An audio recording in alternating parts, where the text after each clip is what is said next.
Buenos días, mi nombre es Cristian Noetzli, soy el docente encargado de primer año de la cátedra de bares, casas y snack y les quiero dar la bienvenida. Con esto iniciamos una serie de charlas que en realidad apuntan a acercarles una serie de herramientas y conceptos que les permitan abordar los primeros trabajos. Bueno, como les decía, vamos a realizar una breve síntesis sobre aspectos operativos que les permitan abordar con herramientas de utilización sencilla, ¿no es cierto?, los desafíos que les impone el esquicio que estamos comenzando. Podemos iniciar esta conversación diciendo que cada disciplina se vale de un código propio, un lenguaje que utiliza para investigar, concentrar y sobre todo poder transmitir la información de que se trate. Así, por ejemplo, para las ciencias exactas y la matemática, números y fórmulas son su lenguaje. Para la literatura, las palabras, las letras y sus reglas combinatorias constituyen el suyo. Dibujos, gráficos y perspectivas representan para la arquitectura las herramientas y los métodos con los que hace posible su comunicación. Aquí es interesante hacer una breve pausa y realizar una primera distinción.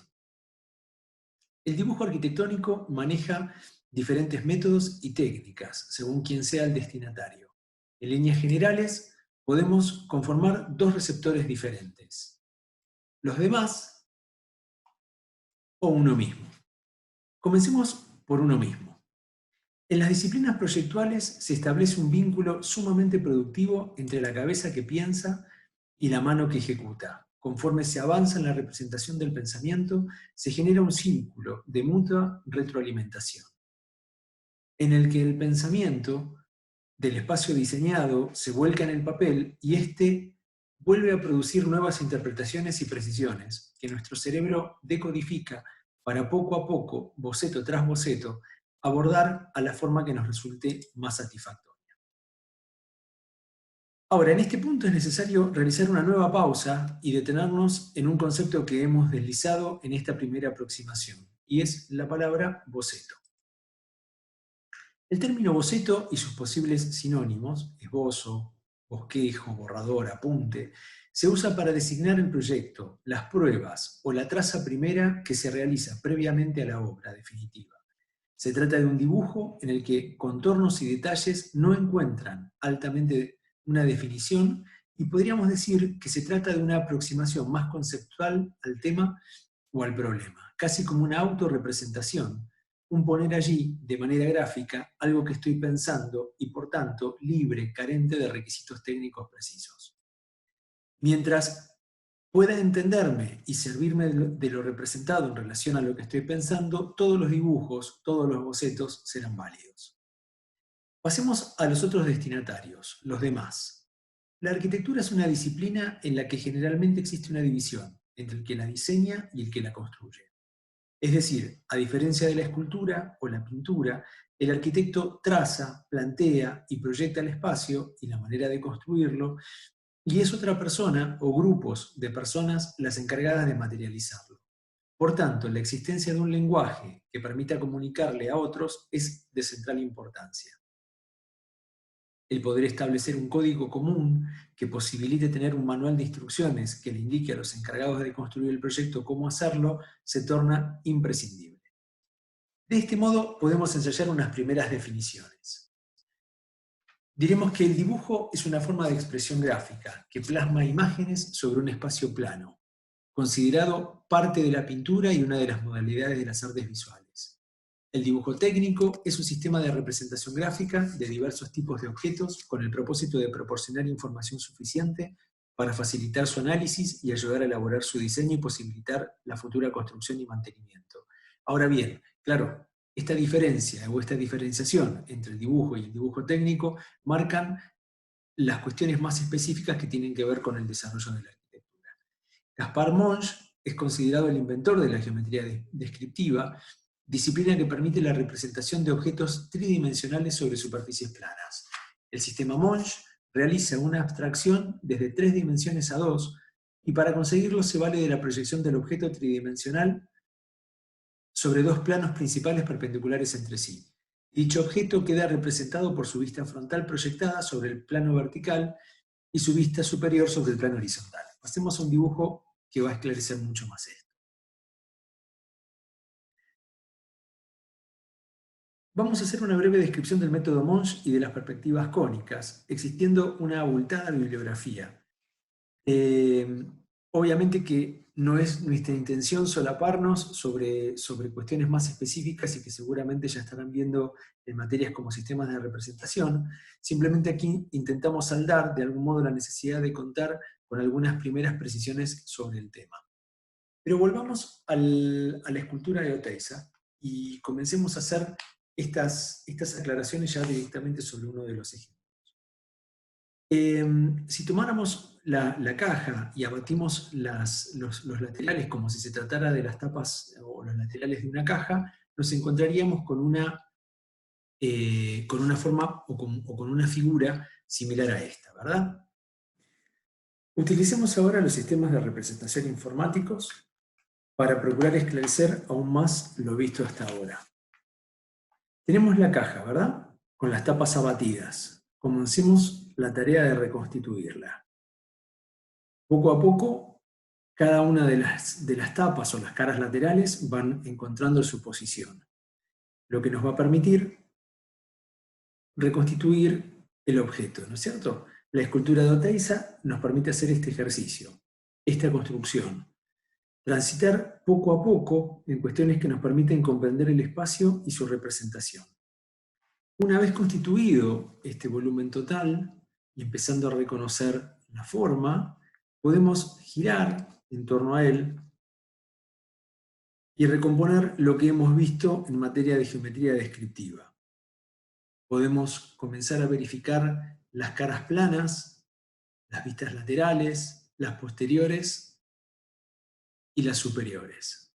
Hagamos así como un repaso sobre el sistema Monge. La planta o la vista superior, o planta de techos, la vista frontal, la vista lateral, la vista posterior, y nuevamente, ¿no es cierto?, otra vista lateral. Podemos avanzar ahora en la incorporación de una nueva herramienta, que es el corte. El corte nos permite seccionar un volumen, así reconocer de esta manera el espacio interior, el espacio encerrado dentro de la forma y sus posibles relaciones, tanto interiores como exteriores. Por intermedio del corte, el espacio interior se nos es revelado. Podemos trasladar este plano de sección y habitualmente lo que hacemos es generar dos planos de secciones que son perpendiculares entre sí, uno en el sentido longitudinal y uno en el sentido transversal.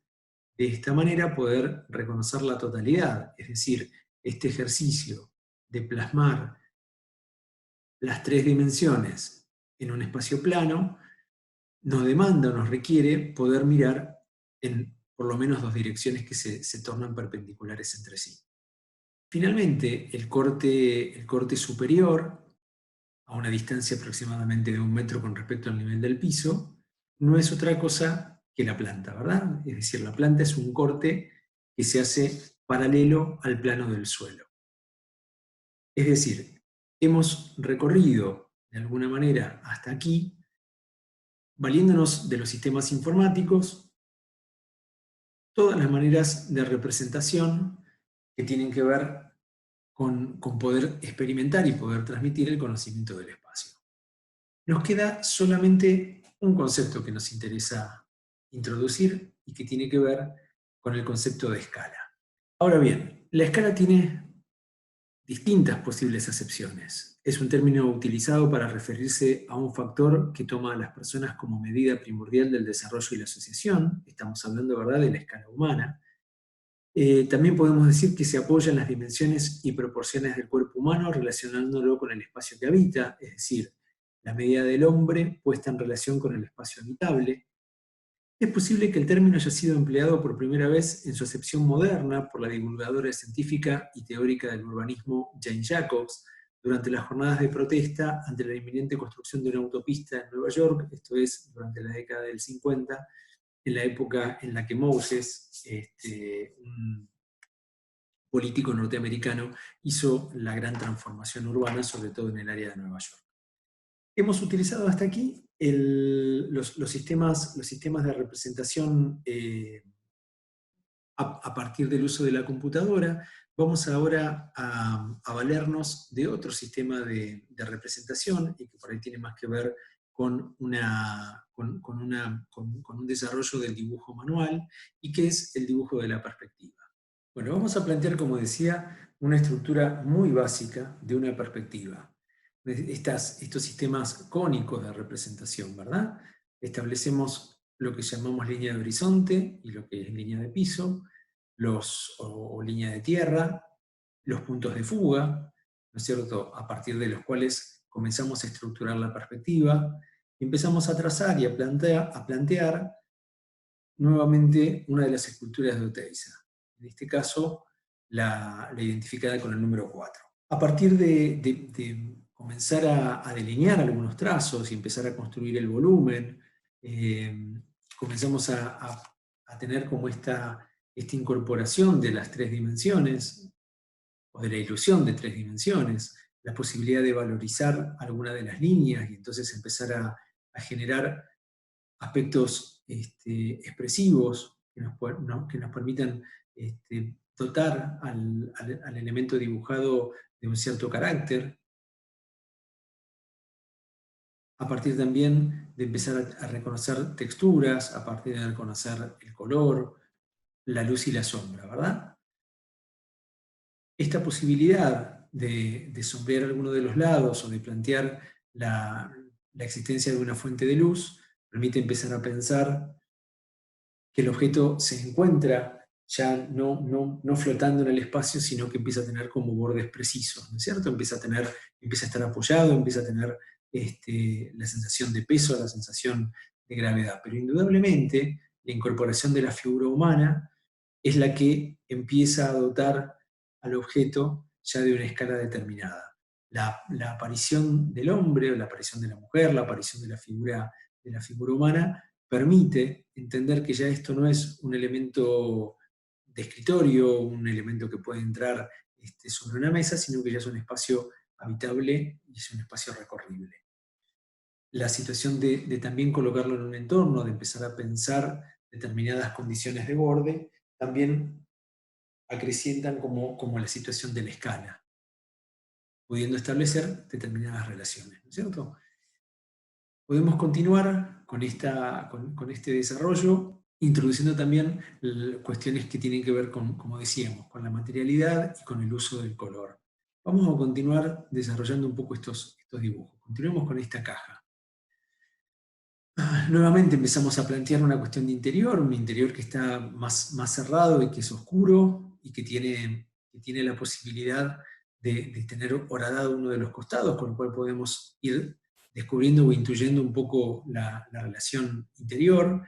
Lo establecemos dentro de un contexto, planteamos nuevamente la situación de las personas y de la figura humana, que establecen una relación de escala, y que hacen que este espacio sea recorrible, tener la posibilidad de pensar ya no en un objeto, sino en un espacio arquitectónico. Y como decíamos, este tema de incorporar materiales, incorporar color, terminan de conformar el volumen y de dotarlo de cuestiones expresivas. Vamos a volver ahora entonces también sobre un concepto que acabamos de introducir, que es el tema del corte, pero vamos a volver a ponerlo dentro ya en relación con realizar un corte que nos permita entender o interpretar las operaciones espaciales que hemos empezado a pensar ya en el interior.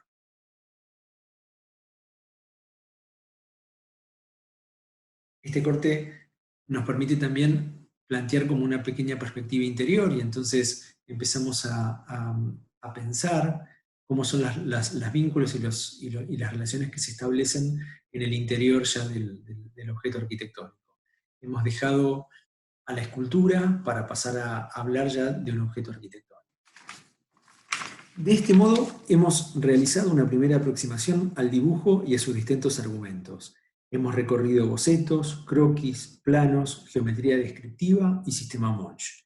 Hemos hecho una pequeña reseña del uso de herramientas informáticas para terminar con el dibujo manual, explorando aspectos más sensibles. Esperamos que esta primera charla, interpretada como introductoria y puramente instrumental, cuyos temas abordados requieren de una obvia profundización, les haya sido útil y que les permita de alguna manera poder abordar esta primera parte del ejercicio.